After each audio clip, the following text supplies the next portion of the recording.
Turn around. Lay down. Good boy. Good boy. Yes. Good boy. Good boy. Hey. Huh? Yes, you go. Stay here, okay? Meditate. Where are you from? Ohio. Ohio. I remember you cooking, huh? Yeah. It was good? You're cooking? Really? As good as it look? Okay, and Peru? Can you translate? Are you okay? Yes, thank you. Translate also. 2 días más. ¿Solo? Yes. Total 5 días. Si puede, si quiere, puede restar encore. Un poco más. Ok. Si quiere. Gracias. Sí, ok, a la casa. Con marido, niños, niñas, todo. mucho trabajo. Obrigado. Thank you, Master. Okay. You understood, huh? It's very simple Spanish. Right? You understood, right? When I just asked if they're okay, and I said, how long? They stay 5 days. I said, if they like, they can stay longer. If, family allowed, husband, children, and a lot of work, huh? Okay, yeah. You stay, yeah. And Singapore? How many Singapore? Just one? How come? Only one Singapore. Why? No visa? No, because the rest come on the 15th. Okay, they come together. Sometimes it's a different arrangement, understand? And you? Ohio. How many Ohio? 3. Okay. Kentucky, 1. It's okay, representative, right? Different states. Many of your comrades already came before. It's okay. You take turn. I think the office in SMC, they divide it in different countries and different states, so everybody can have a chance to come. And not all at one in one country, or not all at one from one state. That's why. Otherwise, people complain. Oh yeah. It's not easy. To be loved is not easy. To be hated is bad, but to be loved is not easy. Oh yeah, it's easy with us, I know. It's different. We're uncomplicated, yeah? Humans are different. Okay? Human, we're born intelligent, with a lot of complicated nervous system and intelligence. Therefore, we're also complicated in different way. Yeah. Yeah, it has good and bad. So other people, introduce yourself. Where are you from? Malaysia. Malaysia? How many? 3? 4? 4. Okay. How is Malaysian doing? Very good. Malaysian initiation, okay? Yes. Your country is peaceful, huh? Yes, it is. And improving all the time. I'm glad for you. I'm glad for you. Yeah, what is? You go and collect all this stuff. Huh? Yeah, it's not good for you. Don't you eat your phone here? Yes. You don't care? Okay. I love you. I love them. I love you too. And? Georgia, USA. Georgia, USA. How many? 5 people. 5? Yeah. Oh. You have new center, huh? Yes. Congratulations. Thank you. I also give you a gift for new home, huh? And continue. So how is Georgia Center doing? You're building things up or just keep it as is? Finished already. Huh? Finished. Finished? Yeah. Okay. We complete for center. Everything passed the inspection. Everything what, love? Everything passed inspection. Yeah. Past inspection. Yes. Oh, it's all legal. Yeah. Oh. Wonderful. Oh, the government came. Yep. The inspectors came and say your center okay. Yep. So you officially recognized and And you can meditate now. Yes. Wow, they know it's a meditation center. Yeah, they know. Wow, tell me how many rooms or how many bathroom? How does it pass instruction? We have the center for the meditation, 1,200 feet, look now enough for 100 people. And we have the 2 bedroom for men. Oh, that's good enough. Yes. For a small center. Yeah. Yeah, very good. And they have the 2 small rooms storage for the book. And everything look very nice. Okay. Did they ask how many people will come? There's 30 people.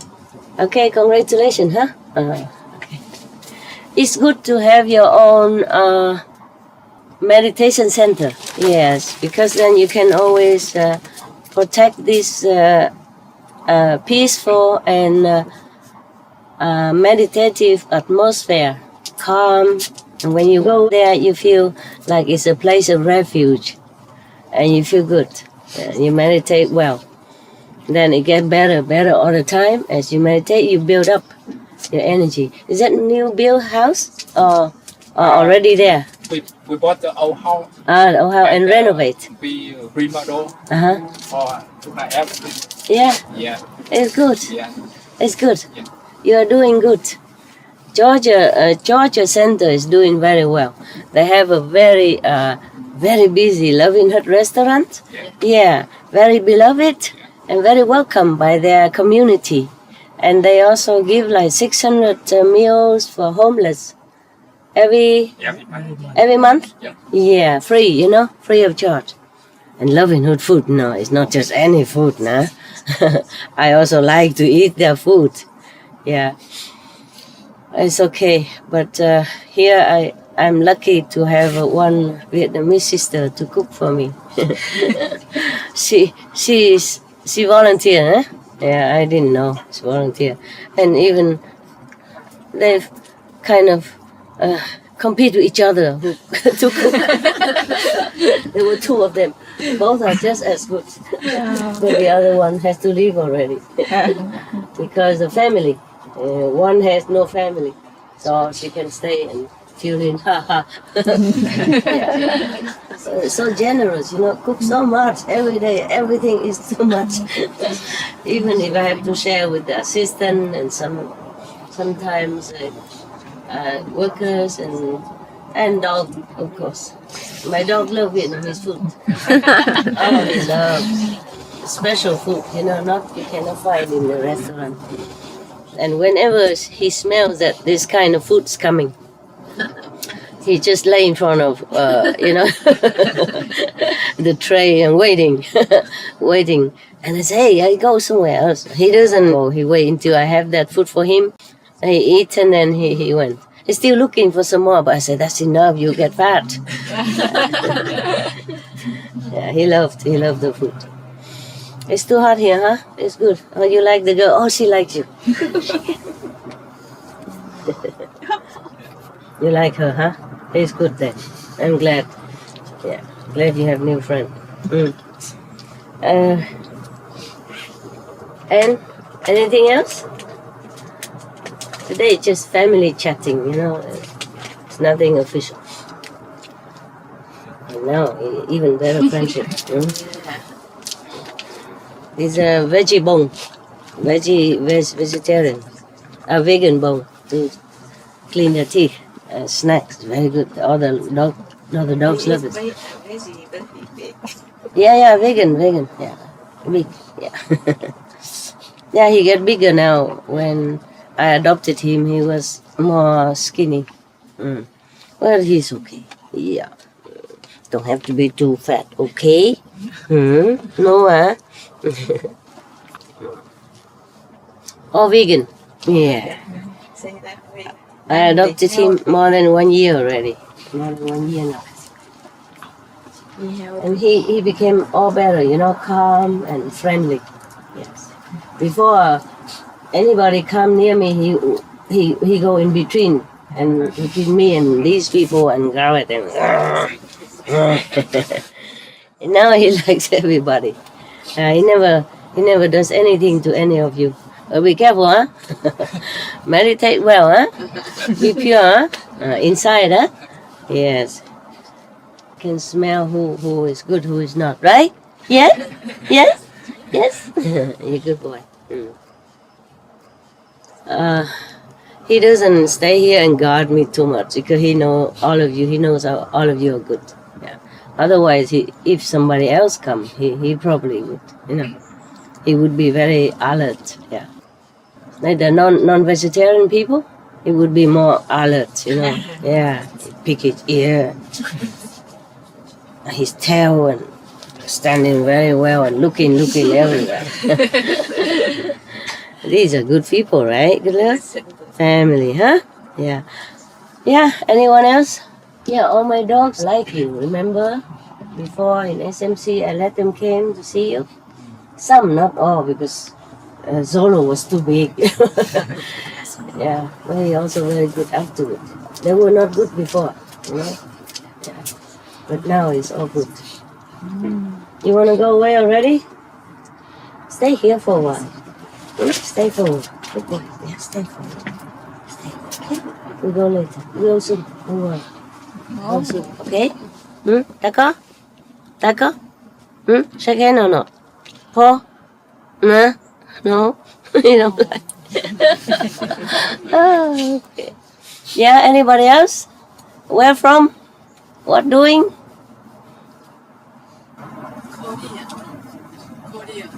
Korea. Oh, somebody translated for you?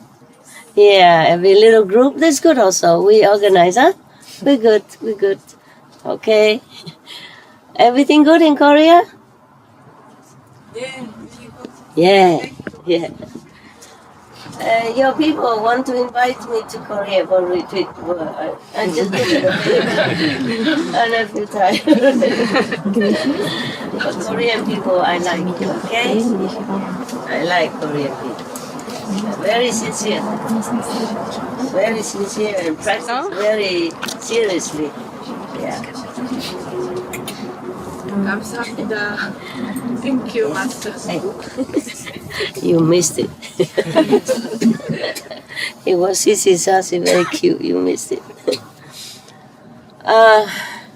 Anyone else? Korea and then? Yeah. Tell them go away. Don't be here. We'll go. Yeah. We'll go. Where from? India. Indiana Center. Oh, I thought India. I thought she would come from India, not you. Oh, Indiana Center. How many? 3. Yeah. Yeah, normally we come big group, huh? But this time they have to ration, how many people and which country. It depends on their number of people. Okay. Indiana, okay? Only 3, huh? Feel lonely, huh? Yeah. They will come later. Other people will come later. We take turn, okay? This guy, if he likes you, he come and shook your hand just like that. He come, and then if he doesn't, sorry. Even if I told him, he won't do it. But if sometime I told him, he does. If the person's okay. Yeah. Like whoever take care of me, like cook for me, he knows it. Then he would shake hands. Chef, Vietnamese chef, right? Okay, yes. And some Chinese from China, she just told me because she saw me have pain, on the knees. I have to go with umbrella or stick sometimes. She said, "Oh, master, you have to beat yourself up until you blow here, black and blue here, and then massage here like that." And then he came from nowhere, went in front of her and shook her hand. Yeah. That's the only Chinese that he shook hand with. I did not tell him. He just came from the garden, came here right in front of her. A lot of people, he just came and put his paw out, to shake her hand to thank her. He knows who take care of me, even if it's, I don't really took the advice. I don't have time to beat myself up. Everybody beat me up enough already. Inside out. And therefore, yeah. I think I am beaten up enough. I don't have to beat myself up, and I don't have enough energy to beat myself up. She say have to beat until it's all black and blue. My God, I'm enough. I am black and blue enough already, right? Good love, you know, right? Yeah. Yeah.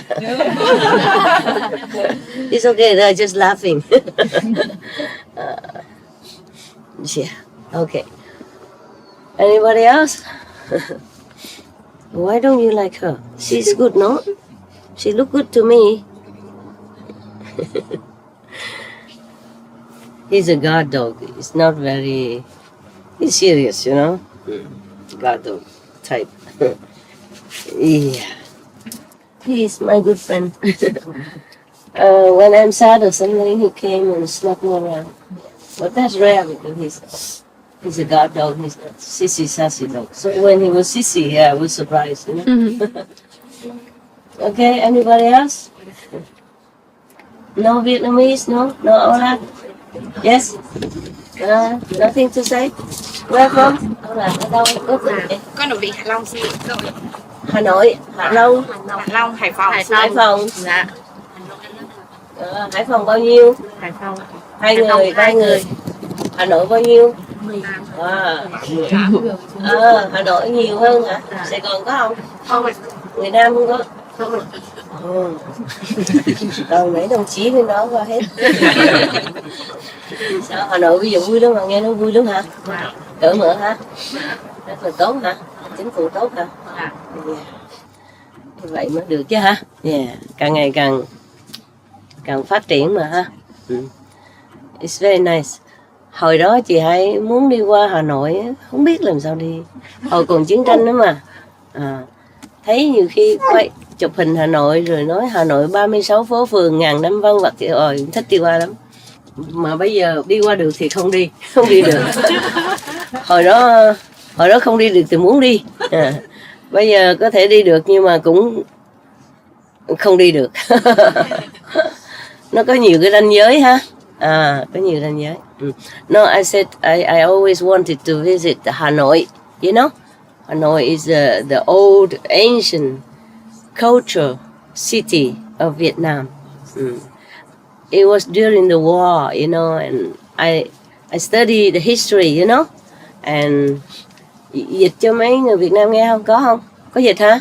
Nghe rõ đằng sau hả? Okay. And I was study all the history about Hanoi, beautiful and all that, and the central culture of Vietnam. That was the most ancient city of Vietnam. Yes, and the south were after. Yeah, after a long time, many generations. But Hanoi was the main city. Yeah, main capital.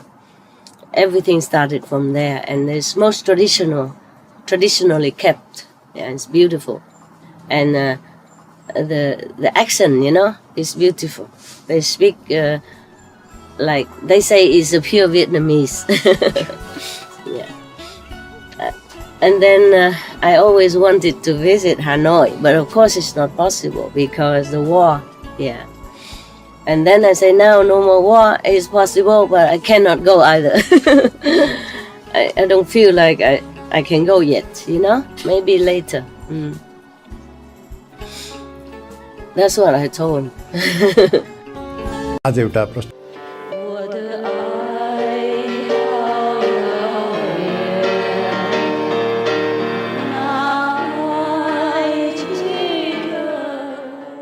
Yeah, the comrade from Hanoi, the comrade. Đồng chí, đồng chí qua thăm bác Hải. Okay, behind there, anyone who want to say something? Where from? 中国，中国大陆啊？对，哪里？陕西，陕西。湖南，还有江西，黑龙江。还有江西，江西。还有湖南，湖南。哦，哇哦，不同地方。那太好了，欢迎哈，欢迎。谢谢。你们吃住都 OK 哈？简单不过还好吗？好，非常好。啊？非常非常啊，哪有非常好？好是还 OK 的，非常是比较多讲。这边他们煮简单嘛，他们轮班煮的，哎，当然也许不会比家里好了，不过我们中国人是简单嘛哈，怎么样都可以接受的哈。你们还安静吗 ？OK 吗？安静吗？喜欢这里吗？喜欢。简单的生活哈，几天而已嘛。回家告诉大家师父爱他们 ，OK？ 谢谢师傅，我们都很爱你，师傅。就是没办法，什么人都拜访了，呀，没有办法 ，OK？ 即使要的话也无能，那一个人嘛，能做多少就做多少，就不简单，大家来看就好了 ，OK？ 呀，还好现在都很好，政治都很好，外交都很好，大家都可以来呢。以前比较困难，越来越好哈，都是感谢你们修行好，修行好就会好的，什么？努力是你们很努力，我知道了。大陆啊，越南非常努力的，比较有时候比较那个不方便的地方啊，那个诚心啊，跟那个信心又更高强的，所以有好有坏的，懂吗？有时候太自由太方便，反而理所当然的，然后不怎么很珍惜，是这样子。我有那个观察是这样子啊，越南同修、大陆同修非常诚心，修行的很用功，很特别的用功，而且很诚心的，非常诚心在那边的，所以体验有时候比他们比较好，比方说比那个比较方便的自由国家比较好，自由来自由去，有时候不觉得怎么样啊，就比较不方便的，比较难得的才比较珍惜，所以你们利用这情况哈，修行更好，They from China, mainland China. The first one from Vietnam, did I translate? I did. Okay. The one from mainland China, from different city, you heard that. I said to them, I cannot always visit one by one, so it is good they can visit me. I said to them, it's difficult. In some difficult, not very convenient to travel. Some countries not convenient to travel. People somehow have more appreciation for the practice, like you, like practice here. I said I have observed, all these years, that the Chinese from mainland China, I said, to some countries, of course it's much better now. I say thanks to their diligent practice.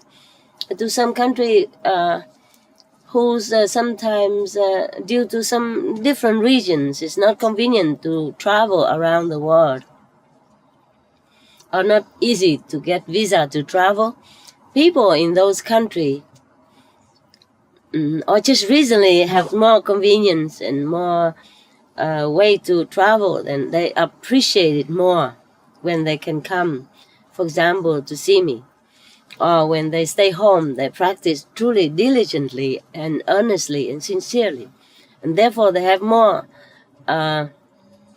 experience inside, more spiritual vision inside, and more experience even daily life outside than some of the initiates who are in a conveniently travel country. They do not appreciate it too much because they can go and come anytime, so they feel it's a natural thing.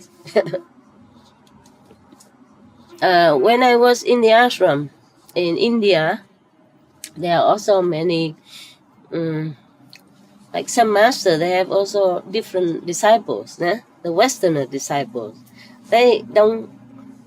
According to my observation, they didn't have as good experience as you have. I mean, in my group, generally speaking, the convenient traveling or not convenient traveling.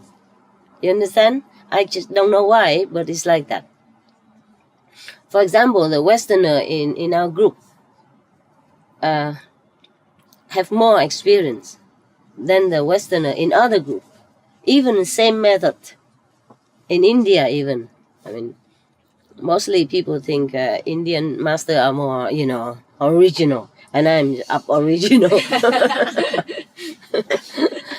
So sometimes they believe they go there more, But I have observed that the Westerners who are not rooted much in the tradition of meditation practice in other group, and same in our group, but the Westerner here has more experience, inside experience and outside experience, a spiritual experience as well as daily blessing experience, yes.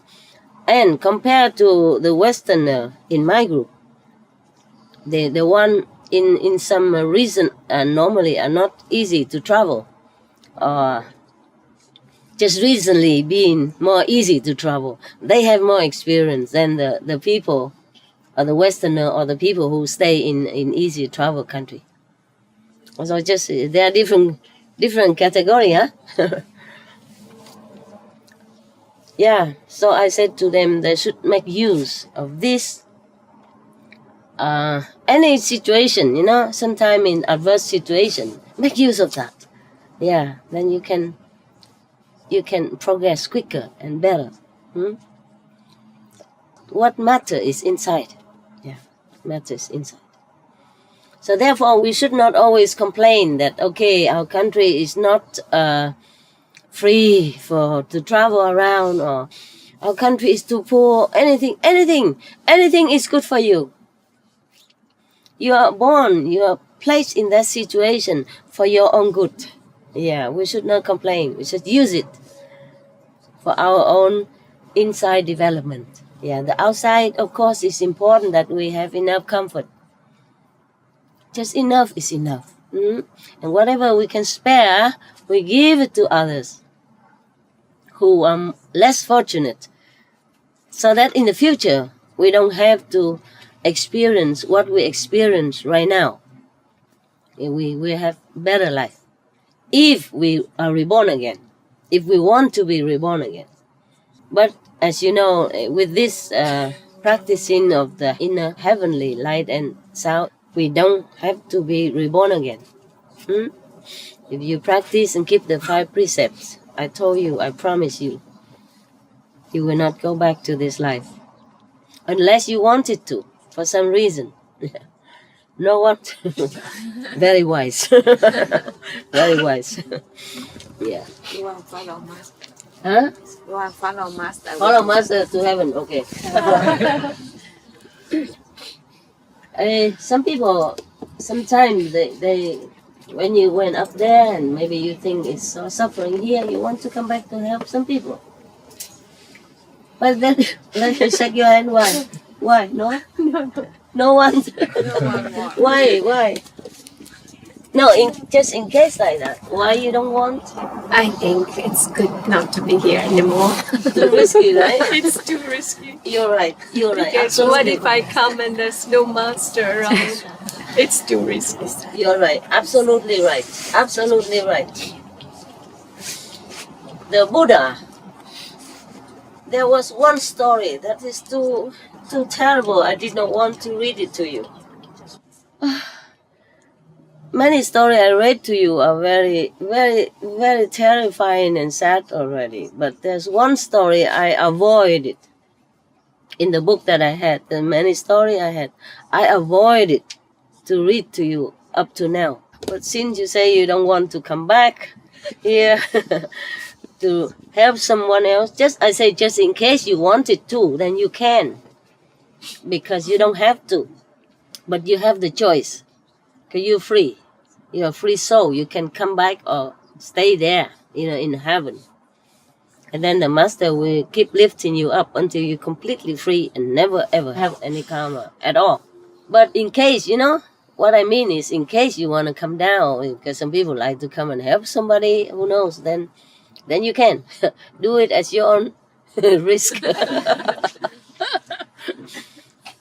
Because, why are you crying, love? I don't want to get trapped again. You don't want trouble, can you? Right? I want to help the people, but Very wise. can we get trapped? Yeah, you will. Then I don't want You to. can. You get can. trapped.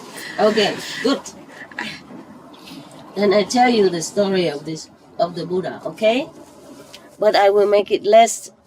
I don't know. I will try to make it less terrible, but I'm not sure if I can.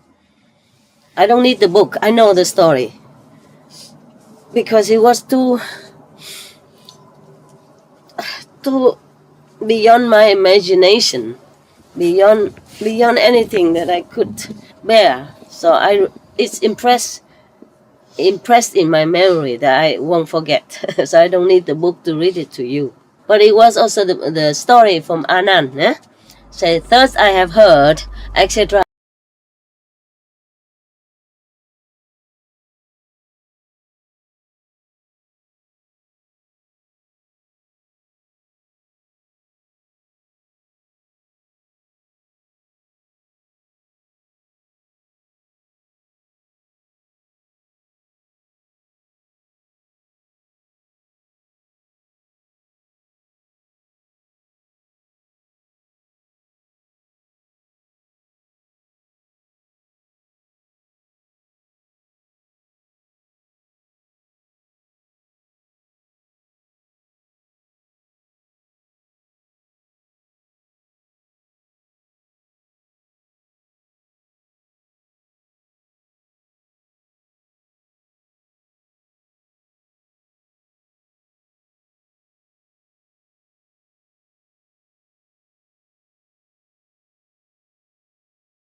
The Buddha was no, at that time the Buddha was in such and such country that I forgot, in such and such ashram.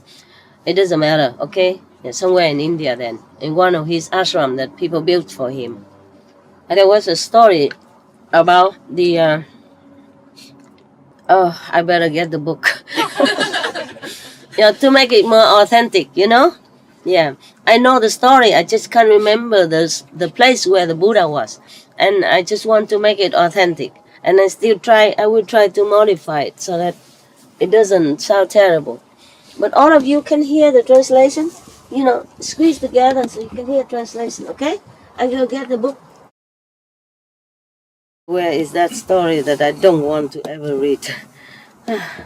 Now I have to find it because I didn't mark it. I did not want to read it because it's, number one, it's too much animal cruelty. Too much beyond my imagination. Number two, I didn't want to scare you in case you want to become Buddha. When you were very far away, did you get my voice at all? No, huh? Yeah. And here you can, right? Yeah. Before, when I just came out, I sing Buddha's chanting, and I can stretch my voice forever. Yeah, almost. Thinking. And the voice has more clarity, huh? I don't have that much clarity of the voice, and I cannot stretch my voice very long anymore. Lucky I still had my voice. I have my voice. Without my voice, I think it will be very much troublesome for me and for you, huh? Yeah, I can write, but it takes too long to write. I hate writing. But can you hear me behind there? How you translate? You can? Wow. Wow, I'm impressed. Your ears are good like a dog. A dog's ear very sensitive, yeah? Mostly human ear cannot. Yeah. Can you say something behind that, the Chinese translator? Say something? Huh? Say anything. Hello, master, whatever. I cannot hear anything. So, your ears are good. One time, the Buddha had been a Buddha for aeons, since time you cannot even imagine. Since times immemorial, the Buddha has already become a Buddha. But he returned as a normal person, normal human, in order to save some beings, some human beings or other beings that he has affinity before and not been able to save yet. In the time that he was a Buddha, he could not save these people because the time has not come. Yeah, their affinity was not ripe yet. Okay, so he returned again as a Buddha, like Sakyamuni in the Shakya clan, became prince, etc., etc. He became Buddha again, after 49 days sitting on the Bodhi tree, 6-year practice, etc. But before that, many lifetimes before that, he has been reincarnated again and again and again. I just make a summary. As humans, as king, prince, even heavenly God, and even animals, yeah, etc., etc. Awajie da hoei bonu mina do khlemi no prometon do po eyirodo. Buddha si gbe ho de yin we ziza hosu da horopo. Apahwe atongo ro mandome aizenji ro mesipo deviton le potenti ro glensi gbeme ro zo sun azan wewe go lehwe fo elan afoton ro yovo tome.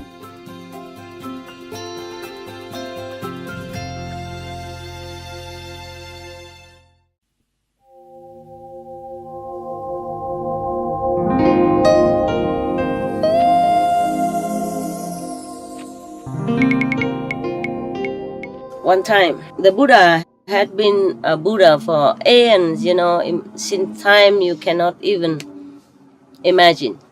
Since times immemorial, the Buddha has already become a Buddha. But he returned as a normal person, normal human, in order to save some beings, some human beings or other beings that he has affinity before and not been able to save yet. In the time that he was a Buddha, he could not save these people because the time has not come. Yeah, their affinity was not ripe yet. Okay, so he returned again as a Buddha, like Sakyamuni in the Shakya clan, became prince, etc., etc. He became Buddha again, after 49 days sitting on the Bodhi tree, 6-year practice, etc. But before that, many lifetimes before that, he has been reincarnated again and again and again. I just make a summary. As humans, as king, prince, even heavenly God, and even animals, yeah, etc., etc. So this is the problem. You return here, a Buddha already, but return became a normal being again and could be trapped. Or maybe trapped voluntarily so that you can save others. Understand? This is the main point. And while you're being trapped, you could do wrong according to the situation and according to the dictation of the mind. When your soul is already made blood of every previous existence and your power has been taken away from you, so that you're helpless on this planet again. Maybe you are helped a little bit here and there, but you volunteer to be helpless again for some purpose, you see? Therefore, you could be trapped again, as you asked me before. You could be, you will be. you definitely will be. So I don't blame you if you don't want to come back here. It's very wise, yeah. So this is one of the story of the Buddha, how he has not always been able to do right thing. This story is about a king named Great Clear Light. Yeah, Great Clear Light, but it's not always clear. You will see as the story comes. At this time, yeah, he affirmed it. He was crying to me the other day, saying that he doesn't really like this world. I said, I told you not to come here. But he came down. He said he wants to protect me.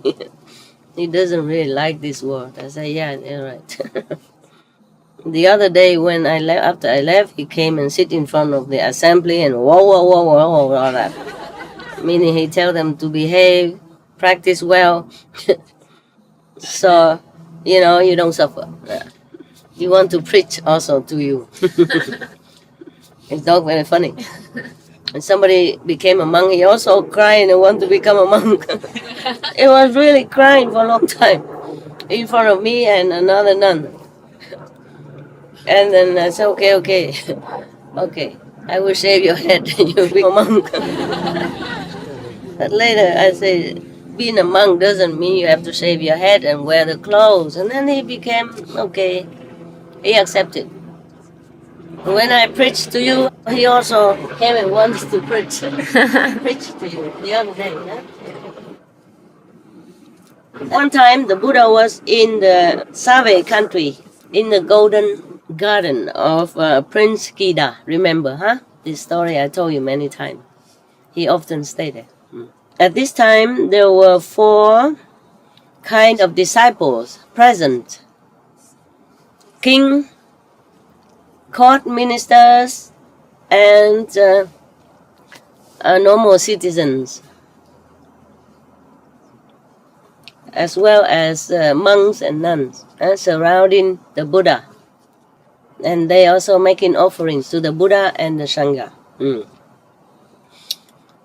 In this assembly, many people were thinking to themselves like this. We really wonder how the world-honored one, Sakyamuni Buddha, what kind of reason, what kind of occasion prompted him or inspired him to vow to attain the highest level of consciousness, the Buddhahood, in the beginning. How? What made him do that? What made him want to become a Buddha in the beginning? So that today he became a Buddha. The honored from heaven and earth and saving countless of souls from suffering, saving them from suffering. I think we should also be inspired to vow to become Buddha like him, so that we can benefit countless of beings like he does. Whoa. Good luck. I, meaning Reverend Anand, I knew that I was thinking like that. So I went to dress myself up properly. And then went in front of the Buddha, kneel in front of him with all reverence and sincerity, my palm joined together, and ask the Buddha thus. Obeisance to the world-honored one.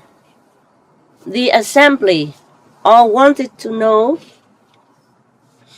what kind of reason inspired you to become a Buddha, to want to become a Buddha, to want to acquire greatest wisdom. Please, could you be merciful and tell us, so that all of us will derive greatest benefit. So the Buddha said, the Buddha is really very honest person. He's telling the story whether it's good or bad.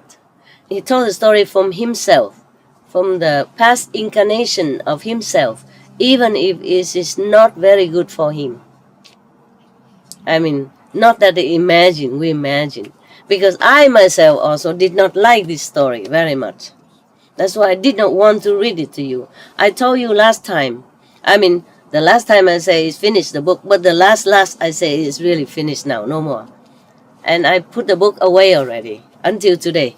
And then I picked up again because you say you don't want to come back here to save others. And you ask me whether or not will you be trapped again here. I say you will, definitely will.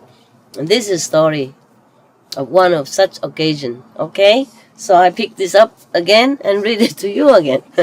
But this truly will be the last story. Okay, because other story, please no. All right. So the Buddha said, excellent, Anand. Your questions will bring a lot of benefit and help many people. You should listen very carefully now and reflect on it.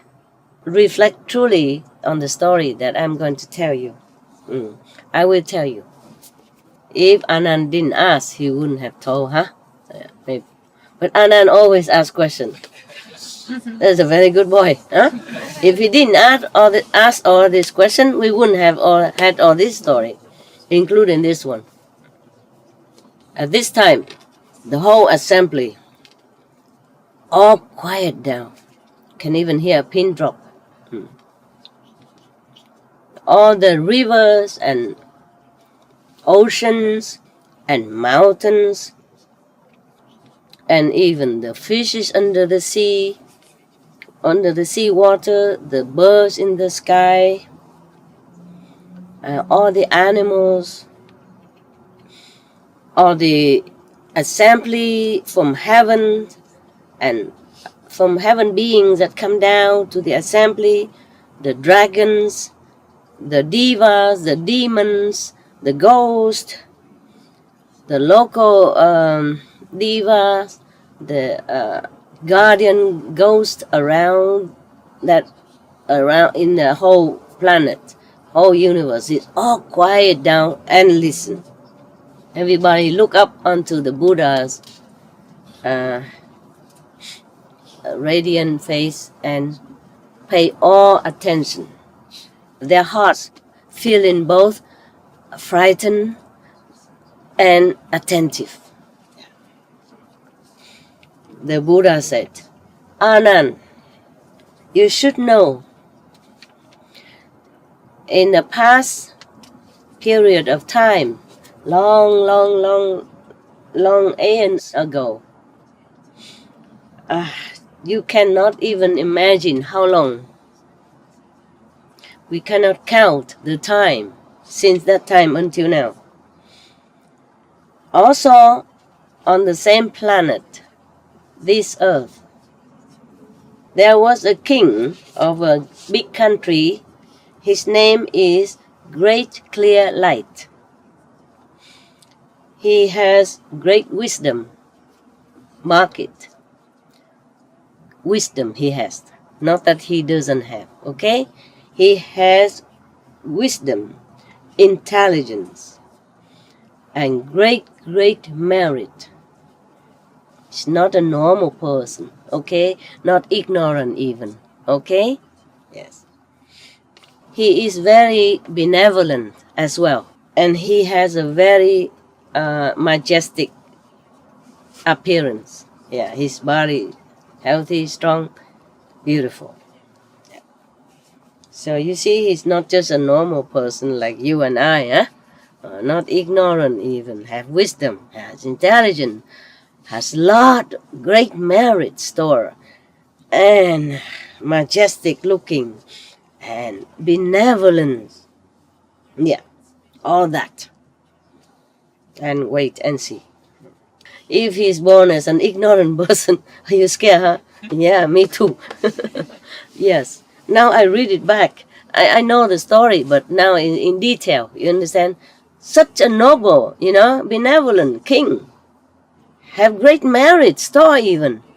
It's not like he has nothing or he's a very violent king or dictator, nothing. No. Good one, very good one. He has a good friend. It's a neighboring king. They are both very, very, buddy-like, yeah? They're helping each other in any way possible.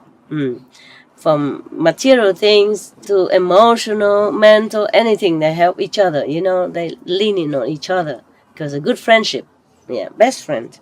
And whatever they get, the best things on earth, they would share or give each other as present. One time, the king of the neighboring country, his friend, the king from neighboring country, went hunting. Imagine, still going hunting. Not him, but the neighboring king, his friend, went hunting, and captured two baby elephant. Their body is so pure white, like crystal, shining, beautiful. And so the king of the neighboring country thought, wow, this is wonderful. I'm going to gift my friend, the king Great Light, one. And one I keep for me. Yeah. So he took the two baby elephant back home and decorate him with all the jewel or beautiful embroidered cloth and velvet and silk. Decorate the elephant. They still do in India and Thailand nowadays in a festive occasion. They do that, make the elephant more beautiful. As if they care. As if they even care for all this jewelry. They only care for banana, good grass, clean water, and some fruit, watermelon, whatever, etc. Yeah. Okay, but so he decorate the beautiful elephant more beautiful, and then dispatch his subordinate to bring the small elephant to the king Great Light as a gift. Oh, the king of Great Light, just a Great Light, quickie, saw the beautiful elephant, also very rare elephant, because it's the whole body is white and clear like crystal. I saw, oh wow, okay. He thought it's a precious thing. Okay, so he asked one of his person who knows about elephant, who can train the elephant to take care of this elephant. His elephant name is Tangsa. He said, okay, you have to take good care of him. Okay? And give him all the best food you can that he likes. And you have to train him thoroughly. Yeah. The elephant caretaker took the elephant and, of course, did as the king ordered him to do, and trained him after a while. And then he became already very, very obedient. Well trained. Housebroken. Okay, after a while of training, the elephant has become very, very obedient and good. Yeah. The elephant caretaker came and talked to the king. Your Majesty, I obey your command and train the elephant. Now he is very good. Whatever I told him, he do it. He's very, very, very obedient, very good now, very wonderful now. Yeah. So please let me take the elephant out into the open, and then we can show it to everybody. Yeah. How he can do some tricks. Yeah. How I can control him. So the king was very glad and said, okay, just delay for a few days until I post notice. I tell people post notice everywhere so people can have time to come. Okay, So after the citizen saw the notice of the king about the elephant show, everybody came from the big city to a small rural area. Everybody came, group by group. A lot of people came. Yeah. And then the king, riding his horse majestically, went out with all the court officials and guardians, and looked very, very awesome. This elephant is a male elephant, of course. He was now in his time, tip of his energy, power, and his hormone also raging inside, like some of the males when they come of age. Oh, wow. Very strong, powerful. Eat a lot of good food and vitamin, and even more strong and more powerful. And his desire is very, very upgraded even. Okay. So the elephant caretaker or trainer, took him out. Oh, sorry, the king was riding on this elephant, not on the horse. He rode on the elephant with outside to go out in the open square where everybody will see, and then all the officials following him, and the guardian is very, very awesome, kind of a spectacular scene to behold. But this elephant, he's a young adolescent, strong and being fed with all this good food, and vitamin and the best whatever, of course. And then his desire. When he came almost to the square, the open public square, he saw some of the female elephants drinking and eating next to the royal pond. Oh, he looked at them and he became so, sexually aroused that he came chasing after them.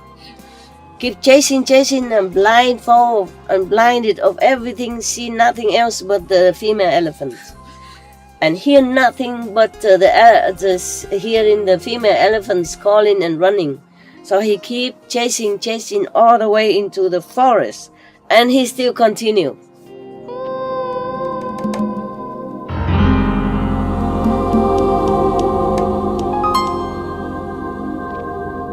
Awati da hoei bonu mina do xlemi no prometon do po eyirodo. Buddha si gbeho de yin weziza hosu da ho do po. Akpahwe enego do mandome aizenji do mesi po deviton le potentin do klensi gbeme do zoosun azan wewego do lehwe fo elan afoton do yovotome.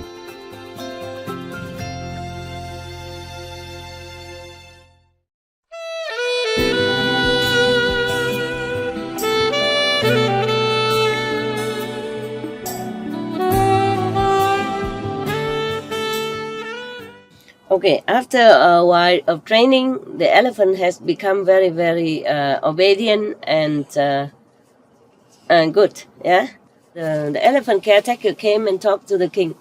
Your Majesty, I obey your command and train the elephant. Now he is very good. Whatever I told him, he do it. He's very, very, very obedient. Very good now. Very wonderful now. So please let me take the elephant out into the open, and then we can show it to everybody. Yeah, how he can do some tricks. Yeah, how I can control him. So the king was very glad and said, okay, just delay for a few days. Until I post notice. I tell people post notice everywhere so people can have time to come. Okay, so after the citizen saw the notice of the king about the elephant show, Everybody came from the big city to a small rural area. Everybody came, group by group. A lot of people came. Yeah. And then the king, riding his horse majestically, went out with all the court officials and guardians, and looked very, very awesome. This elephant is a male elephant, of course. He was now in his time, tip of his energy, power, and his hormone also raging inside, like some of the males when they come of age. Oh, wow. Very strong, powerful. Eat a lot of good food and vitamin, and even more strong and more powerful. And his desire is very, very upgraded even. Okay. So the elephant caretaker or trainer, took him out. Oh, sorry, the king was riding on this elephant, not on the horse. Yeah. He rode on the elephant with outside to go out in the open square where everybody will see, and then all the officials following him, and the guardian is very, very awesome, kind of a spectacular scene to behold. But this elephant, he's a young adolescent. Yeah, strong and being fed with all this good food, and vitamin and the best whatever, of course. And then his desire. When he came almost to the square, the open public square, he saw some of the female elephants drinking and eating next to the royal pond. Oh, he looked at them and he became so sexually aroused that he came chasing after them. Keep chasing and blinded of everything, see nothing else but the female elephants. And hear nothing but hearing the female elephants calling and running. So he keep chasing all the way into the forest. And he still continued. Because the king was sitting on it. Together with the controlling person, but the controlling cannot tell him what to do anymore. He hear nothing, he see nothing. He saw nothing except female elephant. He heard nothing except the female elephant calling, yelling while they're running.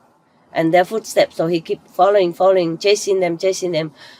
And the king was all black and blue and bleeding and scratching all over from the forest trees and branches and thorns and whatever, and banging here and there. And he was so scared, blood dripping all over his royal clothes and everything. He was so scared, frightened, and he could not even see anything anymore. He has to close his eyes. He could not see. He didn't know what to do. He said, how can I get out now? How can I get even down from here, from the elephant? So the elephant caretaker say, Your Majesty, you just hold on to a branch of the tree, and then when the elephant passes, then you jump down. That's how he got out. Okay. So he listened to him, and then he dropped down to the ground after the elephant continued chasing the female elephants and went past already. But he sat down under the tree, breathing like like a summer in the summer heat, And then he touched all over his body, blood everywhere, and there's no crown, no hat, nothing anymore, just blood everywhere. And then he feel pain now. After the frightened period's gone, he feel pain all over his body, and he feel very, very bad. And then he was so suffering and pain and feeling very, very, very bad. He's in bad shape and feeling very bad. The caretaker of the elephant also held on to the branches of the tree and also dropped down on the ground. And then he saw the king sat there, so miserable, his face like a horse. Yeah, long like a nose of the elephant. His face very long. Sad, suffering.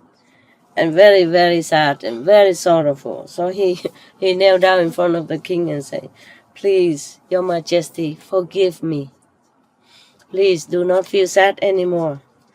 After a few days, when his hormone surge calm down, he will remember the good food and the beautiful clean water and the soft place to sleep. Then he will come back. The king said, "I don't care about the elephant. Don't ever mention to me again." The caretaker was thinking that he missed the elephant. What do you think? So stupid. Even I would know that he doesn't miss the elephant.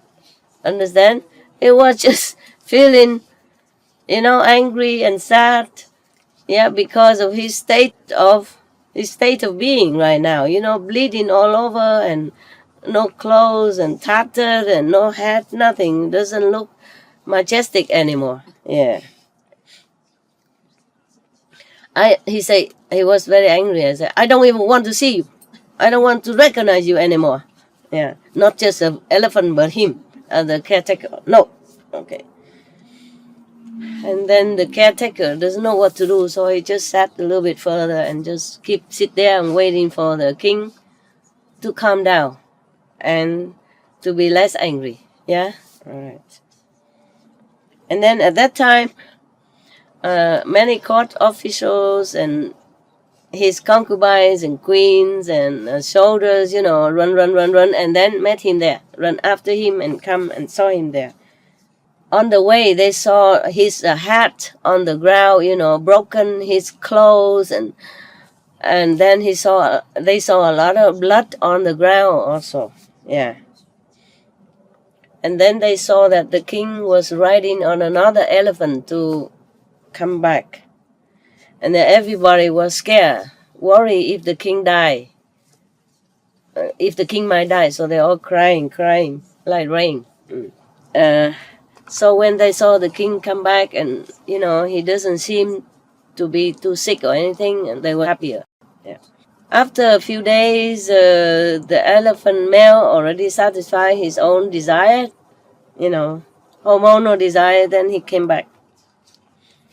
Because he's also fed up with drinking dirty water in the forest and eating those rotten grass, dry and rotten grass. So he came back into the palace.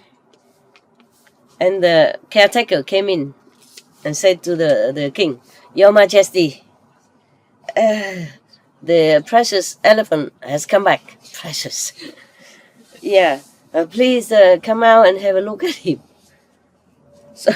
So the king said, "From now, I don't want to see you, and I don't want to see your elephant. Leave me alone." So the king, the caretaker said, "Your Majesty, even if you don't want to see me and the elephant any longer, but at least you come out and see my talent, how I can control the elephant and tell him what to do. At least one time, he wanted to prove it. He wanted to prove to the king that he really had done it. He really trained the elephant, So, okay, the king said, "All right, if you say it so, all right, I give permission." Okay, so then they came out. The king, he organized the square again, a public square again, and then everybody came again, and then the king came again. Everybody came again, a lot of people again. Okay, the caretaker brought the elephant out. He brought out 7 pieces.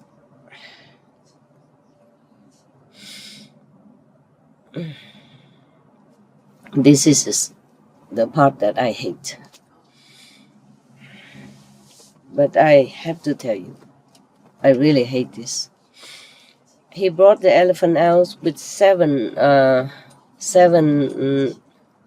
pallets of iron. Yeah.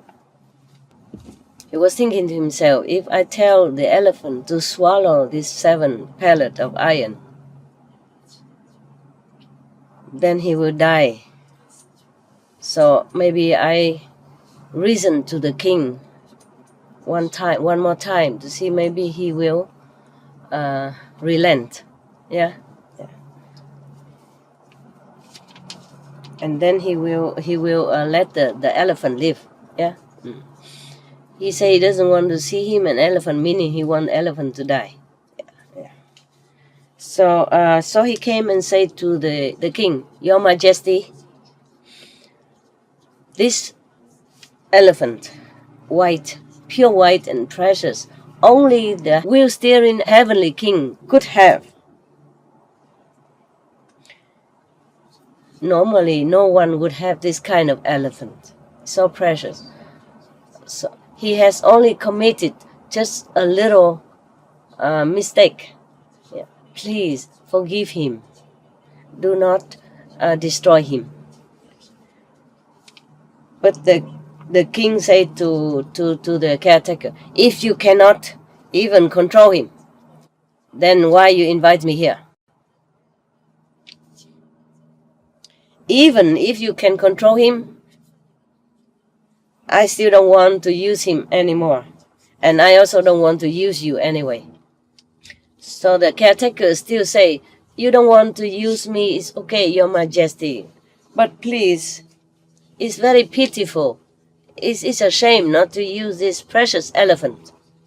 So the king still angry, saying, you out of my sight, now. And then the caretaker stood up and crying, and said to the king, don't even have any differentiation between the friend and the no friend, the good and the bad. You only love to hear the good talk, smooth talk. Yeah. So everybody heard that. They're all also crying. Has wisdom, huh? Good wisdom, king, huh? Intelligence, huh? A lot of merit. Still like that. You see that? Because everybody in the assembly knew that they knew, and they were all watching the elephant now, because they know when they saw the caretaker burning the iron pellets to make them hot and red. Understand? Burn it red. And then they know that the caretaker will ask the elephant to swallow them. So you understand? That's why I didn't want it. This is a place that I could not even bear. I read the story once and I could not forget, and I never want to read it again. That's why I didn't want to read it to you. But maybe it also offers you some advice. That's why I read it for you today, okay? Maybe I should not always read to you the good things, but also maybe the bad things as well. So maybe you can learn from it, okay? Yes. If you think it's not good for your children, please don't let them watch or hear this one, okay? Until they're older. Got it? Yeah. All right. They all knew that the elephant was going to be forced to swallow these 7 burning red iron pellets. I could not cry no more. I was so choked. I was almost collapsed on the ground when I read this story. That's why I did not want to even mention it. And then the caretaker was using his might as the controller, as the boss, as a chef. Say it to the elephant. Elephant, you have to swallow these burning iron pellet. You see, it's beyond human cruelty, beyond animal cruelty. That's why. And today I'm stronger. Otherwise, I couldn't read this. Okay. The elephant heard the caretaker spoken thus, he was so frightened. He was shaking and trembling. And he knelt down on the ground and looked toward the king and cried with tears streaming down his face. Wanting the king to forgive him. But the king was still angry. He turned his head away. He felt even more angry. I don't understand this.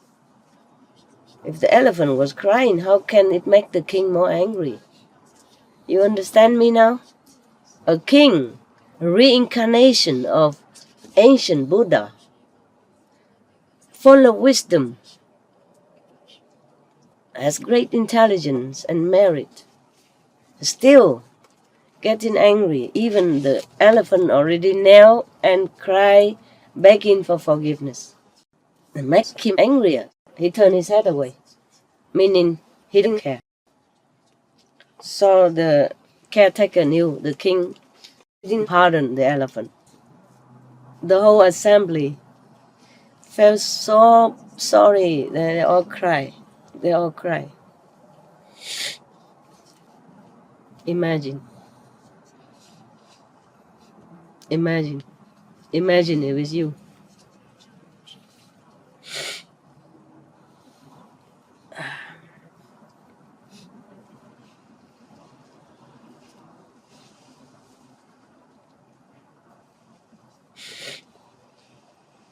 Then the king also very kind of feeling awe and surprised. He summoned the caretaker of the elephant and asked him, "Caretaker, you have such a talent, ability to control the elephant thus. Why was that when we were in the forest you couldn't control him? You could not stop him from running."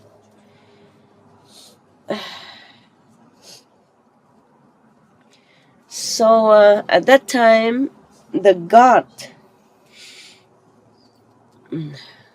god of the peace reside in heaven knew that the king, great light, has already aspired to attain the ultimate spiritual height, like already aspired to want to become Buddha. So he used his godly power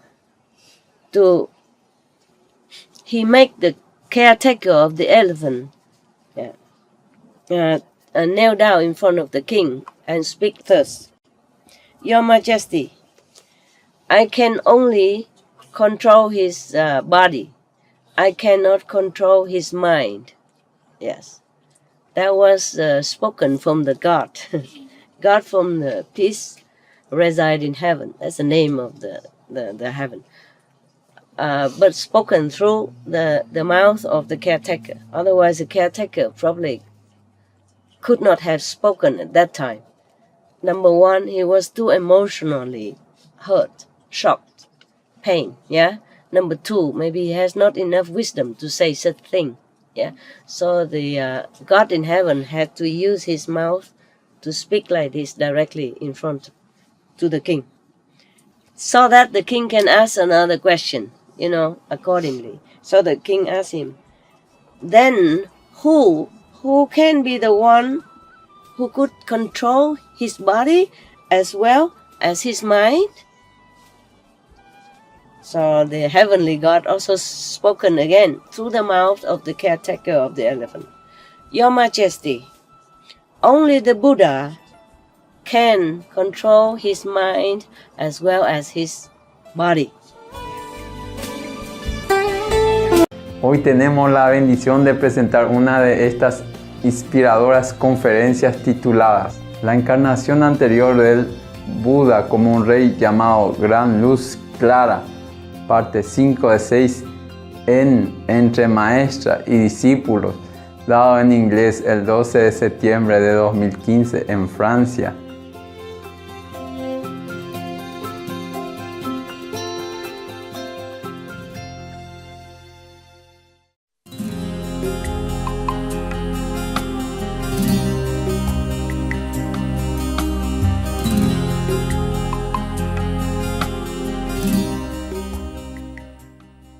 he summoned the caretaker of the elephant and asked him, "Caretaker, you have such a talent, ability to control the elephant thus. Why was that when we were in the forest you couldn't control him? You could not stop him from running?"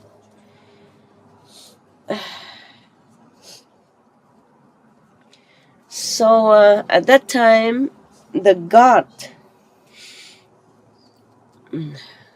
god of the peace reside in heaven knew that the king, great light, has already aspired to attain the ultimate spiritual height, like already aspired to want to become Buddha. So he used his godly power he make the caretaker of the elephant kneel down in front of the king and speak thus: "Your Majesty, I can only control his body. I cannot control his mind." Yes, that was spoken from the God.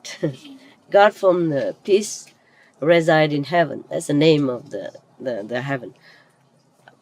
But spoken through the mouth of the caretaker. Otherwise, the caretaker probably could not have spoken at that time. Number one, he was too emotionally hurt, shocked, pain. Yeah. Number two, maybe he has not enough wisdom to say such thing. Yeah. So the God in heaven had to use his mouth to speak like this directly in front to the king, so that the king can ask another question, accordingly. So the king asked him, "Then who can be the one who could control his body as well as his mind?" So the heavenly God also spoke again through the mouth of the caretaker of the elephant: "Your Majesty, only the Buddha can control his mind as well as his body." And the king continued to ask, "You say Buddha.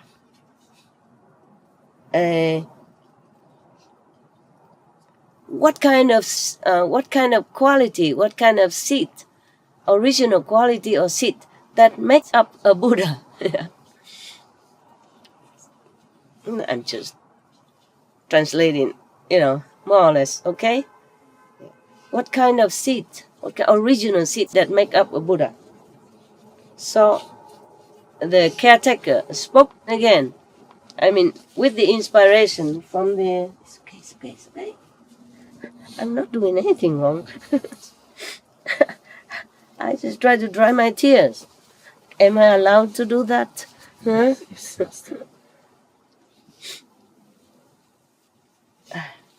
It's not the first time I cry, or did you see me only the first time I cry? I cry all the time. This world is nothing. Just this world has brought me nothing but tears.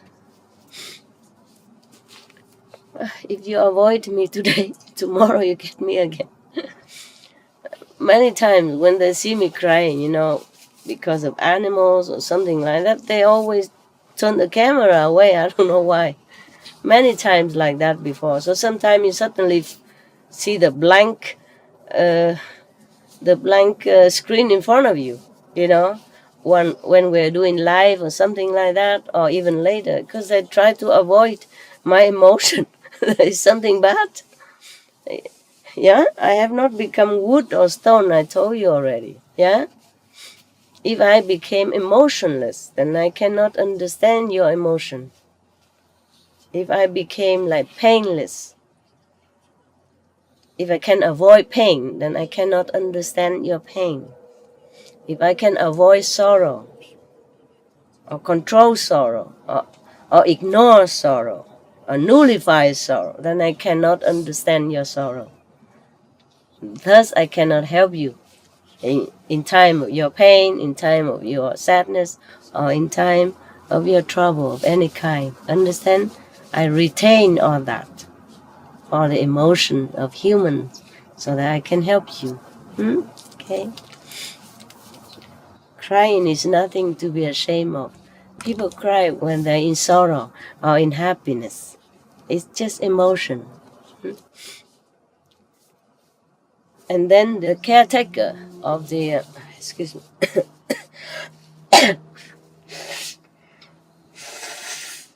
it's okay.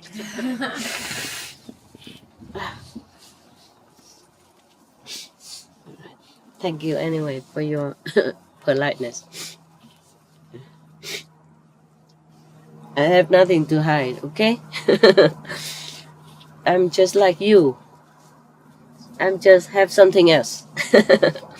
I just have something else more than just the eye, the physical eye, yeah? And that something else I also share with you. And I also reawaken that something else in you, understand? But you have not become inhumane or less human or dishuman because of that something else. It's just extra. It's just something we always have.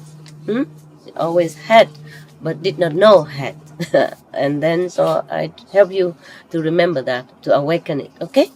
Through initiation.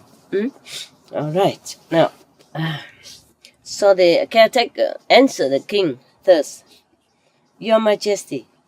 But the caretaker could not know this. You see, this is a talk of wisdom.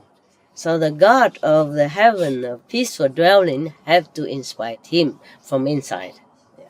At that time, the God can do that. Normally, the God does not interfere. Okay? Also, he cannot control the human's free will or mind. But this time, how can he do that? Anybody can answer? It's going to... okay, I read to you first, okay? And you think about it. Your Majesty, there were two primordial seeds, primordial qualities. Seeds or qualities that gave birth to Buddhahood. Yeah. One is wisdom. Two is compassion. Yeah. Diligently doing charitable work. Keep the precept purely. Being very patient. Very diligent in practice, meditation. These are two seeds. And then from that give birth to 6 paramita, in six great way, yeah? The first is charity. The second is keep the precepts. Keep, moral conduct, yeah? And the third is being patient, tolerant. The fourth is diligent. Means always vigilant in a spiritual way. Yeah. The fifth is meditation, contemplation. Same. Yeah. The sixth is wisdom. Okay. So we call them 6 paramita. If a person, a being, exercise all these 6 perfection. They call it 6 perfection. Great way, 6 great perfection. If a being exercise all these 6 perfection in full, completely, and purely, then that being is the Buddha. Understand now? Yeah. So, this person, this being can control himself, him or herself, as well as other beings. Now, you tell me, can elephant caretaker have such a wisdom to preach to the king in this way or not? Yes or no? No. No, okay, then. So now, because the God of heaven, I told you before, the God of the peaceful dwelling heaven inspired him from inside to talk to the king like that. Tell me how the God can do that, despite human free will. Because if the God can always control the mind of human inside, then our world would have been peace and love and paradise long ago. Okay? So you tell me why this God only inspired this person at that time. Why? How can he do that? Anybody can tell me? One candy, right? Yes, tell me. Because the sacrifice of that elephant. Because the sacrifice of that elephant? Somebody else? Maybe in that desperate situation, the guy prayed to God. The guy prayed to God? Yeah. But the elephant already died. Because he afraid of being killed by the Oh, he's afraid of being killed? Okay. Didn't say here. Yes, but maybe. Okay. Anybody else? He's compassionate at that moment. Who has compassion at that The moment? caretaker. The caretaker? Anyone else? Maybe the God see the king will become Buddha, but he maybe make a really bad karma this time. Maybe interfere the path to God, to become Buddha. Maybe will hinder his way to Buddhahood. Anybody else? Maybe he's the Guanyin method. Maybe what Practice. funny method? Yeah, practice Guanyin method. Who? The caretaker? Yeah. Uh-huh. Didn't say so. Oh, okay. No. Yeah. Possible, but they did not say so. Because he did not say that he practiced anything. Yeah. Even if he practiced Guanyin method, if he does, then he did not need the heaven to tell him. But the heaven God had inspired him inside, made him say such and such thing. Because at that time, why he could inspire this guy, why he could interfere with the free will of a human being, because at that time, I pretend that I know. Yeah, I pretend that I know. I guess that at that time the caretaker was so shocked, so deep in sorrow, so profound in unimaginable sadness and pain, in such situation, because he was crying and he loved the elephant, the innocent elephant. So I guess at that time his mind is free of all kind of struggle and free will and ego and thinking and whatever. He was so deep in sorrow that heaven can inspire him, can interfere with this human affair. Understand? Yes.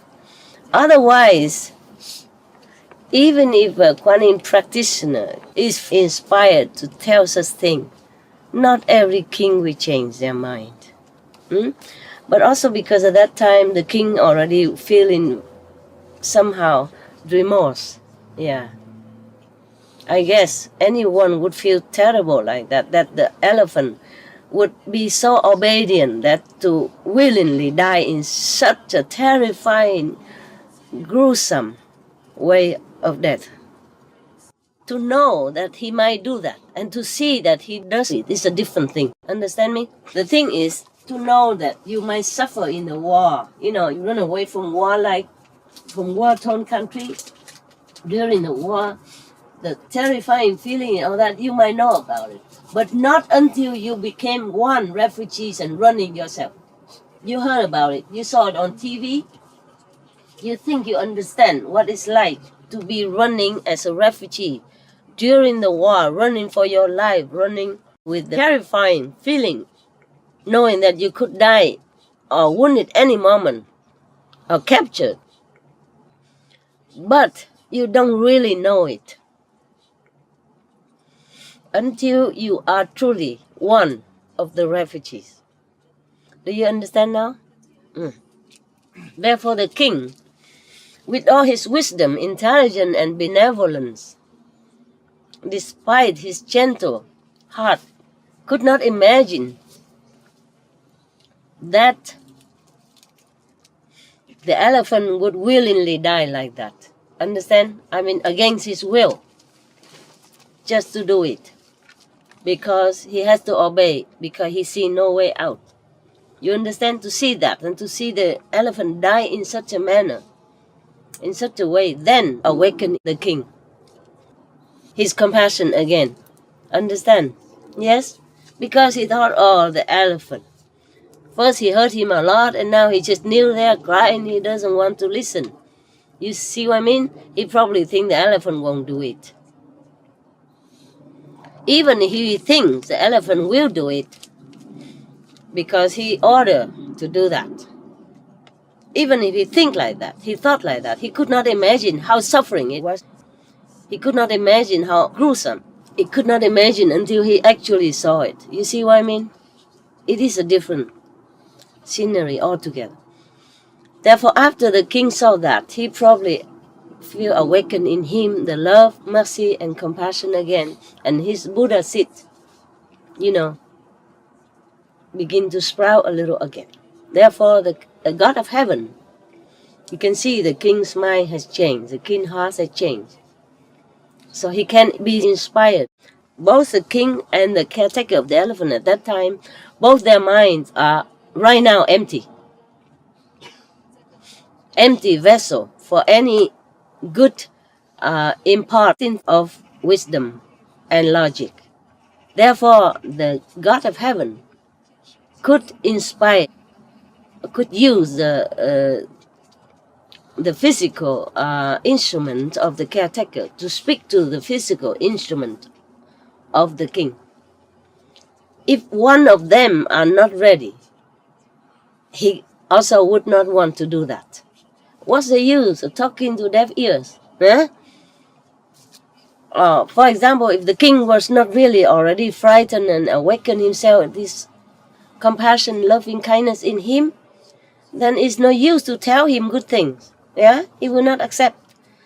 Or if the caretaker mind is still struggling like we usually do, running here and there like a monkey mind, struggling, and arguing inside, outside, and thinking north and south and west, east, then he can also not do anything. Yeah, he cannot use a physical instrument if the mind is in chaos. Now you understand, yeah? You think it's logical to you? I'm just talking nonsense. Logical, huh? Yeah. So now you know. So that's why sometimes you went out, or you went out of yourself, or you went out of your house, and you try to talk to somebody outside who looks intelligent, who looks understand things, but you told them about Kuan Yin method, Supreme Master Ching Hai, this and that. You feel like you're talking to your knees or your elbow, huh?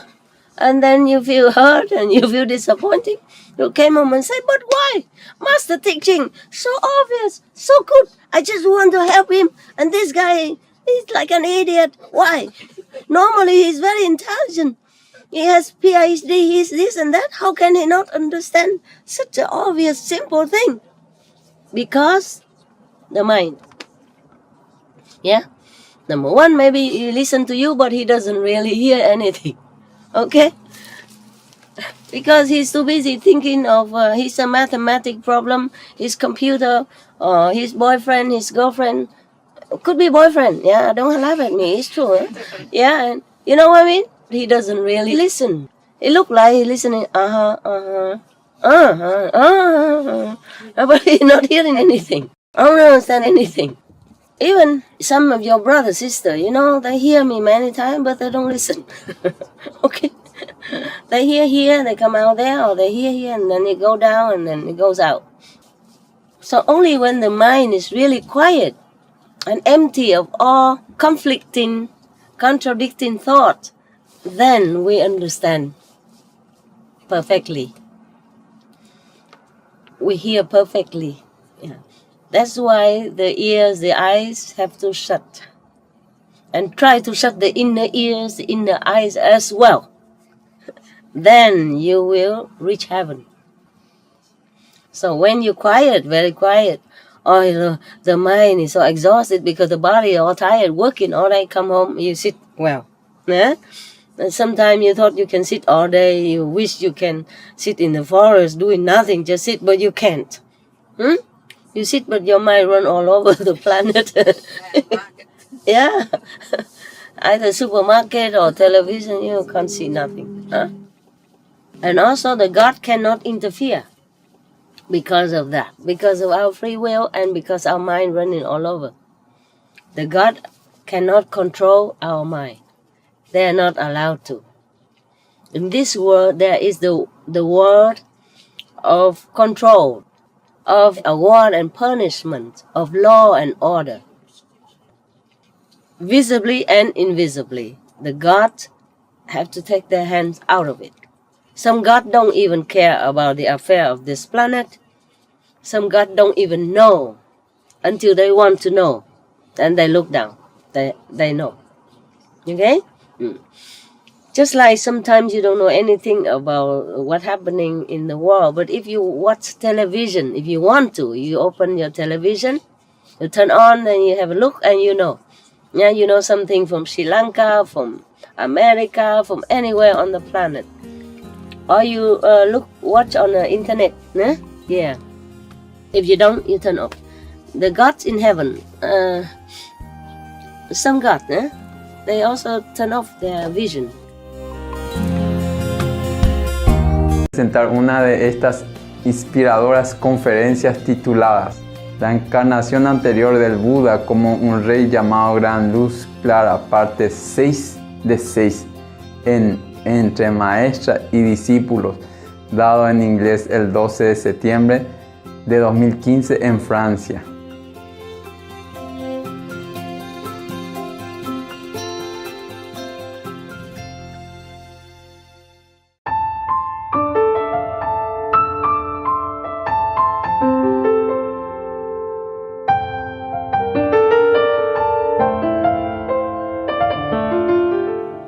The gods cannot control our mind. They are not allowed to. In this world, there is the world of control, of award and punishment, of law and order. Visibly and invisibly, the gods have to take their hands out of it. Some gods don't even care about the affair of this planet. Some gods don't even know until they want to know. Then they look down. They know. Okay?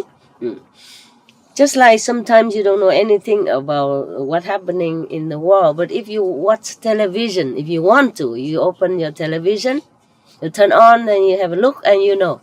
Yeah, you know something from Sri Lanka, from America, from anywhere on the planet. Or you watch on the internet. Yeah. If you don't, you turn off. The gods in heaven, some gods, they also turn off their vision. They don't have to see what we do here. Well, I don't blame them. There's not much good to see, right? We don't even want to watch our own planet affair, right? Mostly only bad news on TV. So most of you don't even turn on TV. Only when we have the Supreme Master television, then you watch, right? Otherwise you don't. I mean, rarely. You do watch sometimes. You do read newspapers, but you're not really feeling any satisfied from watching or reading those. You see, that's why they cannot interfere all the time. Otherwise, we always blame the gods in heaven. Why don't change this atmosphere? Why don't change the war into peace, etc., etc.? We have to do it. The gods can help if we want to. But if some still want to revenge, take the matter into our hand and make war, make peace, then they don't do anything. Also, the law of karma here doesn't allow them. The master can interfere. Just to some individuals, when they want to, they come to the master, then the master can do it. But at a price, with a price, high price. Yeah. But the gods cannot. The gods in heaven cannot. Different heavens cannot. First, they don't see, they don't want to see, and they can't interfere. They can in some cases, small cases, like a sickness or, some mother prays for the child sincerely, and in some cases they can interfere and make miracle, but not all the time. And only if that mother really sincere at that time and desperate and her mind is truly empty of everything else except sincerity and purity, then the mind can be a vessel for the God to interfere and to help make miracle. Mostly they cannot. That's why you say, why when we keep praying, the gods don't hear. It is like that. It's the law of karma. And it's our mind who stopped. Now after the king heard about the 2 primordial seeds which made up a Buddha and the 6 perfect ways to recognize a Buddha, he was very happy. The 6 perfect ways of any being who completely doing this every day, day in, day out, truly, diligently, not just one day, 2 days, not just occasionally, then that being is a Buddha. Therefore, he said, okay, charity, precepts, tolerant or patient, diligent, meditation, wisdom. If a being has all this in full all the time, then that being, you can be sure he's a Buddha. Yeah, she also, maybe. Sorry, he or she is a Buddha. He, she, or non-he, non-she, non-she, non-he is a Buddha. Okay? After the king heard all this, so happy and joyful. He seems very, very inspired and enthusiastic. He got up immediately, went into his bathroom. His bathroom, not this bathroom. We don't have really very good one. Very small shower. And when you shower, by the way, shower inside that bucket that we bought for you. You have it, the basin? Yeah, save some water for the toilet. Okay, I do the same. You don't believe me? Go check my bathroom. My shower room is smaller than yours. It's really smaller than yours. And it has to contain, it's not even 1 square meter. It has to contain the toilet, wash, clean teeth basin, and had to put that plastic basin inside as well. I also shower in it. The shower water is still there. Last night I shower myself for once after a long time, make myself clean and beautiful. Today I feel like a real human being. Because I could even smell my own clothes last night. I thought, oh baby, it's time you take a shower. Because I was very sick also. Normally I don't shower every day. I dry clean like you, with a wet towel and soap, and then wipe again several times with wet towel, clean towel. But last night I had to take a shower. Because I also wanted, I'm due, for many days already, but I was so sick. I got a cold and I could not take a shower. I did not feel well. But last night I still did not feel well, but I thought, it's time you do something for yourself. So today I feel really good. That's why we had such a good assembly today. Good mood. Water does help, huh? So he went into his royal bathroom, took a good bath, good shower, cleaned himself inside out, changed into new royal outfit, wearing a new hat, clean hat, and very properly went out. Climbed into a very high tower. What kind of tower? I don't know why he has a tower. Probably already built there for him so that he can watch the surroundings sometime, scenery, yeah? He went there all by himself. He lighted some incense and he bowed to the 4 directions, north, south, east, west. And he made an oath. He made an oath to heaven and earth first. From now on, I vow to treat all beings with great compassion, equally, he said. And then he recited a poem. Pray that this merit be transferred to Buddhahood, my Buddhahood in the future. If I will become a Buddha, I will control my mind. I will be able to control my mind and appease all beings. It means make peace in their minds. Yeah. If any one being is still lingering in the non-interrupted hell, even if I have to spend 1 aeon doing merit to help that person and to rescue him from suffering, I will go there to stay 1 aeon instead of him, if I can help him, if I can help this person in hell. I will not ever leave my Buddha heart. That's what he vowed. Okay. After he makes such an oath, 6 directions tremble, shaking. The whole heaven and earth continue trembling. And then in the empty space, in empty sky, there is music. Yeah, it's music. And many of the heavenly beings playing musical instruments, singing, and praising the king. Your noble, high oath, high vow will be realized very soon. And when that happens, please save us first in that pure assembly. Even heavenly beings ask the Buddha to save them, you see, because they're not liberated beings. They are born in heaven due to their good merit and charity or whatever they have done good in the former life. But their lives, their time in heaven is limited. They cannot stay in heaven forever. They cannot enjoy that blessing forever. When their merit runs out, they will have to be reborn again in lower level or human life or animal's life even.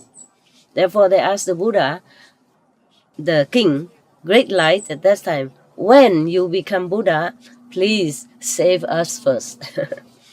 Because they were the first who heard the Buddha's vows. No human being, no other being heard him at that time. He went very high, did it all by himself alone.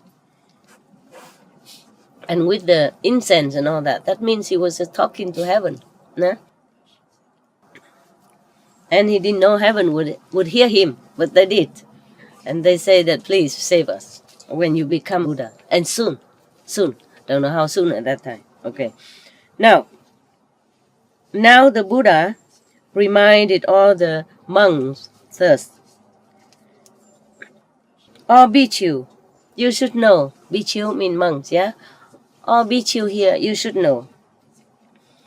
The elephant that were forced to swallow the 7 burning iron pellets at that time is Bhikkhu Nanda now. The elephant caretaker at that time is Sariputra now. And the King Great Light at that time was one of my incarnations. When I saw the caretaker control the movement, the action of the elephant, I have been inspired to seek Buddhahood. During the time of the controlling of the elephant, I was inspired to seek Buddhahood. In that assembly, everybody heard how the Buddha has vowed to seek Buddhahood in the beginning, in the first time he ever did that. I mean, in that period of time, everybody was very joyful. And then many people attained higher level of consciousness in that assembly. Some people also aspired to seek Buddhahood also. Everybody was very impressed, respectful, and then they bowed to the Buddha and left. Okay, now There is a comment here. It says that the king, great light, because of one small affinity, aspired to seek Buddhahood, because he was inside. He has already his courage and some wisdom and diligence. If someone else who is lazy and sluggish, even if they saw that, or even greater affinity, greater reason, they would even not do anything. They would not be inspired to do anything great in their life, just wasting their human existence. And then maybe another existence, and another existence, and another existence, forever transmigrate in the cycle of life, death, and suffering. They say that, the comment also say that we should reduce or cut off our greed, our sensual desire, indulgence in physical pleasure. And we have to turn our life into the way of moral conduct, of enlightenment, of noble aspiration, so that we will be liberated and we can liberate others, like the Buddha does. End the story. Thank you for listening. We should really thank the past masters, monks and nuns and scholars who have taken time to record the Buddha's teaching after the master's nirvana, and also for the past and present persons, lay or monks or nuns who have really dedicated themselves, sacrificed their time and precious health or under any difficult situation to translate this so that I can read it to you. We have to thank them. And may they be blessed forever by all the Buddhas, past, present, and future. May their merit be immense. May they be liberated forever. Thank you. I saw even men were crying. Wow, I read the story. Yeah. I have warned you before, otherwise probably you would feel more shocked and pain. I guess you were ready, you were more prepared. I was also prepared. After warning you many times, I also feel warned, and I was more calm now. But when I first read it, I could scream. I cannot bear. I will almost collapse. I imagine if it's me, understand me, I feel what it's like. Of course, not painful physically, but the emotional and mental is tremendous.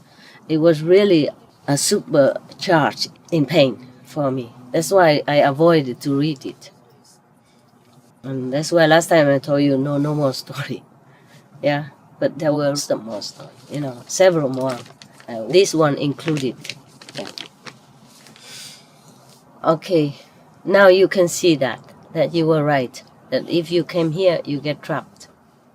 Everyone is trapped in suffering and sorrow, or penchant into making mistake or sinful decision or action due to, the pressure of the society, of the energy, bad or good energy around you. Depends on that. It shape your life, it shape your future. You are not really free here. You think you decide everything in your life. It's not. You are a composite of karma, bad or good, of society pressure, of the impression is made on you, around you, or since your childhood, and of your contaminated mind. That is the problem. We are not free. But after initiation, you're free of a great burden already. It's just some karma left for you to live on, to interact with this world. Because it's no karma, then you have to go. You have to die, okay? Without attaining anything greater than what you have been at the time of initiation. So it's a continuation of your existence so that you can attain higher level of consciousness before you die. It's better here than in heaven. In heaven, too easy. You get lazy, yeah? You feel, I'm okay here. Why do I have to go to 5th level? Master is here also. Why do I go anywhere? Yeah? The master will be also in astral 2nd or 3rd level for you. You see, continue teaching you. And if you're good just like here, even in physical body, you don't want to go back home. Because master is here is easy, everybody. We sit together and we have fun. And Meditate very well. huh? Easy to Meditate easy here? Wonderful. I'm glad for you. I am very glad for you. Yes.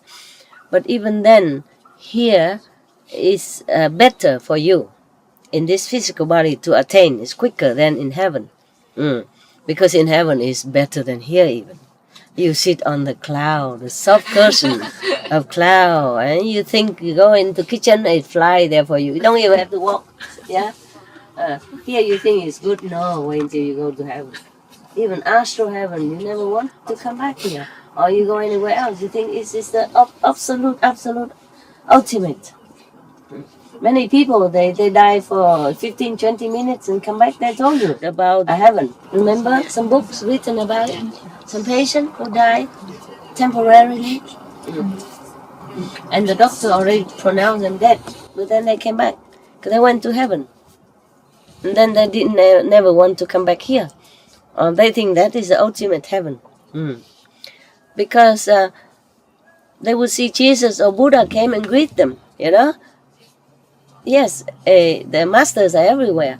Can assume any form that you believe in so that you're more familiar with. Understand? And they feel tremendous love from that being.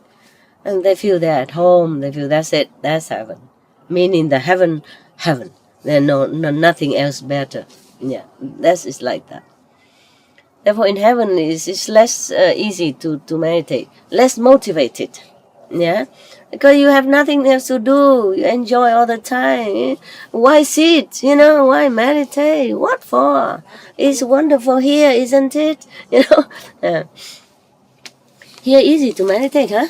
Why is that? It's easier here or SMC or it's the same? easy to when we go see master, and then easy to meditate. Just sit down and gone. I don't know where I'm going. Don't know where. I don't know where I'm going. Okay. Until like a 2-3 hours, I'm back. Yeah, Okay, so I'm quick, back. huh? Yeah. 2-3 hours like nothing. Like huh? an, Okay. just So master has to be there. Is what you meant? Thank you so much. I think it's one thing, it's a good thing in this world. You just keep meditation well and then follow master, go home. That's a good thing. Simple, huh? Yeah, easy. And I remember like a first time we came here for like a 7-day retreat in I don't know, forgot the first time. 80 contact person to go see master. 7 days, not lie down, but I'm okay. Go. Lie down. Go. I mean, just close your eye. I don't know where I'm going. And then when I come back, eat time. Eat. Time to eat. Yeah, time to eat. It's good. Just sit and eat. Yeah. That's your job. But the time is, fly, master. Time flies so quick. Yeah. Okay. And whole day. Mm. Whole day. It's good. Whole I day. was worried you're tired because you sit too long. It's okay, huh? If you feel pain or something, just get up and walk around a little bit. 2-3 meters here. My house very small. How you hurt? Yeah? Somewhere. Okay. You mean in somebody quicker? Okay, it's good then. It's good. I'm glad. Yeah, I saw you many times. I passed by in the daytime or nighttime. You're very diligent. Yeah, meditate very well. It feel like that. Yeah, it's good. Okay then, huh? It's time to eat now also. You didn't go anywhere, but it's time to eat now. Yeah, wow. Today I stole your dinner time. Are you very hungry? No. Look. All right, maybe see. What? Yeah, okay. It's enough for now, and you go take a rest, eat and drink, and stretch out. Yeah, and don't talk too loud, okay? Not because of me. We conserve our spiritual blessing and energy. Number 1. Number not disturbing the tree, the trees. Just keep quiet, okay? I mean, you meditate anyway, right? If you talk less, yeah? Talk lower voice. One person talk, okay, but many together, then it becomes like... See you later. Okay. I love you. Thank you. Love you. Love you. Right. I love you. Thanks for being attentive, okay?